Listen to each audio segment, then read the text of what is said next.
Let's take a look at organizational goals in public administration. Many casual observers of government organizations seem to believe that they exist to achieve only certain kinds of goals. Others believe government bureaucracies act as interest groups, are concerned only with their own survival, and take a limited view of public interest. Survival and maintenance are indeed principal goals of virtually all organizations, government or otherwise. Administrative agencies, like other organizations, have one of their goals as maintenance of their own position. Such inward-oriented goals, which has been termed reflexive, are supported by aspects of an organization's behavior and programs that have a primarily internal impact.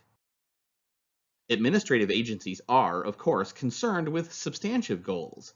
Substantive goals are an organizational goal focusing on the accomplishment of tangible programmatic objectives. All government organizations seek to achieve program objectives, whether popular or unpopular, visible or obscure, major or minor. Goals become the rationale for legitimizing those serving the organization and for those seeking to understand the courses of action that the organization follows. In advancing its cause through the political process, an agency will emphasize substantive goals and the agency's performance in pursuit of them.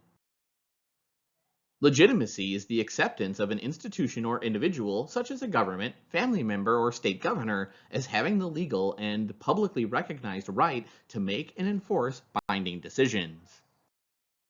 Research in organizational theory suggests that where there are differences between an organization's official and actual goal, it is group norms among members that account for those differences and designate actual goals.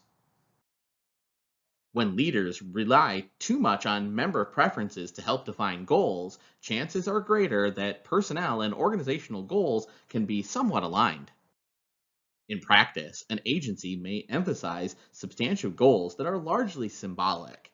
Symbolic goals and some substantive goals are valuable because of the political support they can attract. Finally, it's common to find agencies saying that they're trying to accomplish a worthy but unreachable goal. For example, total eradication of illiteracy in the United States. How do we know when a goal has been met, and what happens to the agency in charge of a program when a goal has been reached? If an agency accomplishes its purpose, some might question further need for it.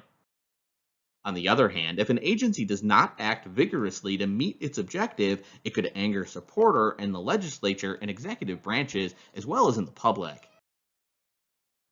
For many public agencies, it's highly probable that goals are not objectively attainable.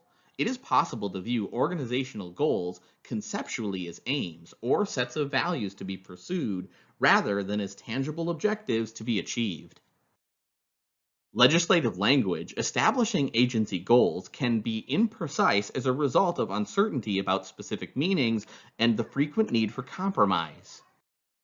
When public bureaucracies are repeatedly criticized for failure to reach their goals, they may develop a tendency to articulate public goals that they cannot reach. Bureaucracies also know that they may suffer politically from excessive attachment to goals that turn out to be unpopular.